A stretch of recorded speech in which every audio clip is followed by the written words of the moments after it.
Hello सबके बहुत बहुत धन्यवाद। पैघ के प्रणाम, छोट के प्यार आशीर्वाद और जे छे से हम उम्र के जय गुरु नमस्कार। एहि गीतक रचनाकार छथिन सविता दास और गाबियो रहल छथिन सविता दास उर्फ माहा। ई जे छै ने से कृष्ण जी के छठियार हेतै ने तऽ ओही पर में जे छै से सोहर गायल जाइ छै। तऽ वएह एकटा सोहर गाबि कऽ अहाँ सबके सुना रहल छी। अहाँ सब सुनू, आनंद लिअ। ठीक छै ने? सविता दास के गाओल गीत जे छै से सुनू और आनंद ले जाइ जाउ। ठीक छै? तो शुरू करै छी। हमरा जेहन गाबऽ अबैया तऽ हम गाबै छी, अहाँ सबके सुनाबै छी। ठीक ने? तो सुनू।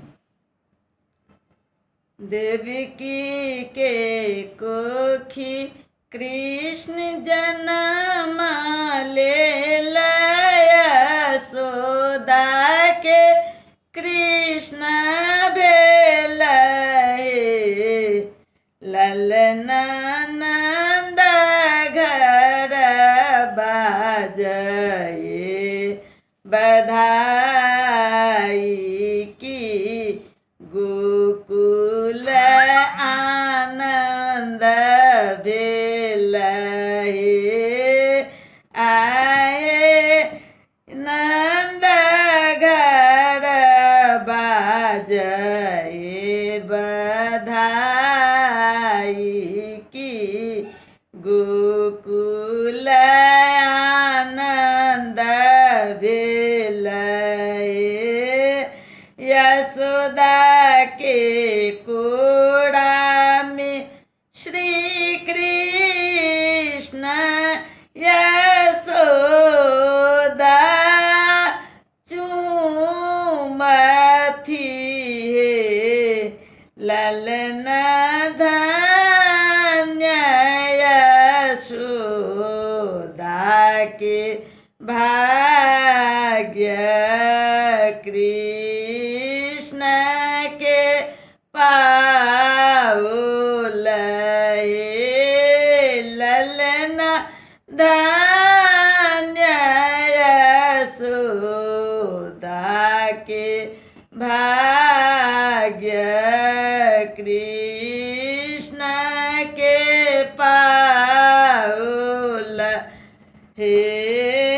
धन्य भेला गोकुल के नंद बाबा, कृष्ण पुत्र पाओल हे। ललना धन्य भेल गोकुल के नर नारी की, सोहर गाओल हे।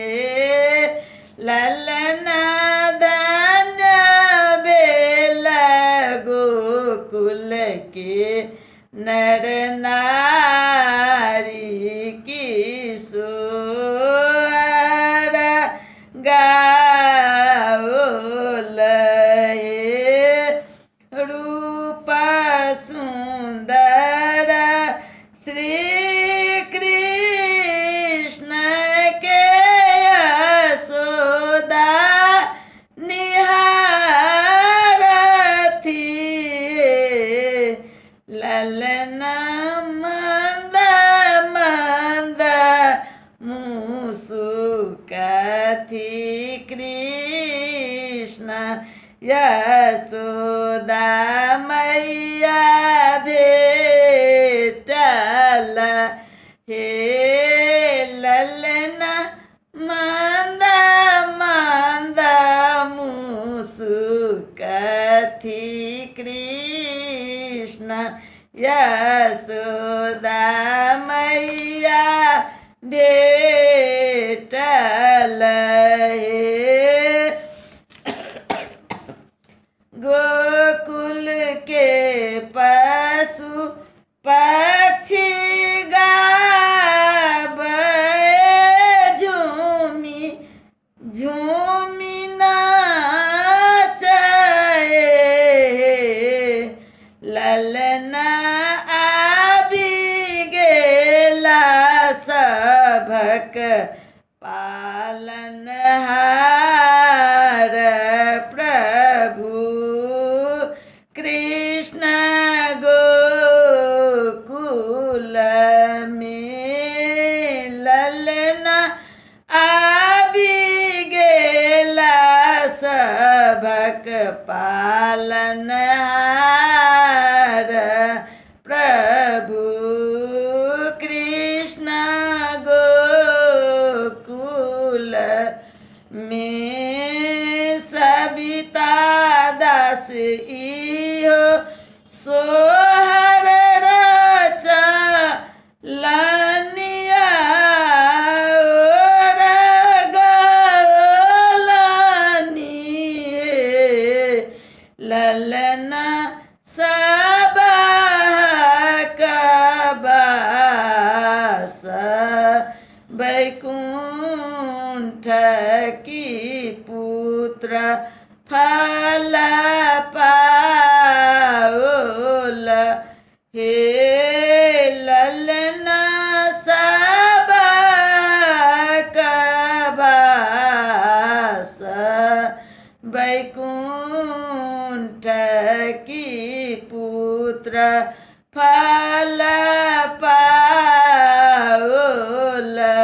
हे ललना देवकी के कोखी कृष्ण जन्म लेला यशोदा के कृष्ण भेला हे ललना नंद घर बाजए बधाई की गोकुल आनंद भेल हे ललना नंद घर बाजए बधाई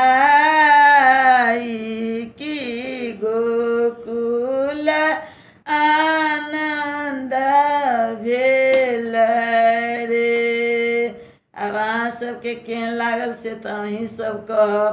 तखन जे छै से सबके जे छै से हम आभार प्रकट करैत आ बहुत बहुत धन्यवाद दै छी।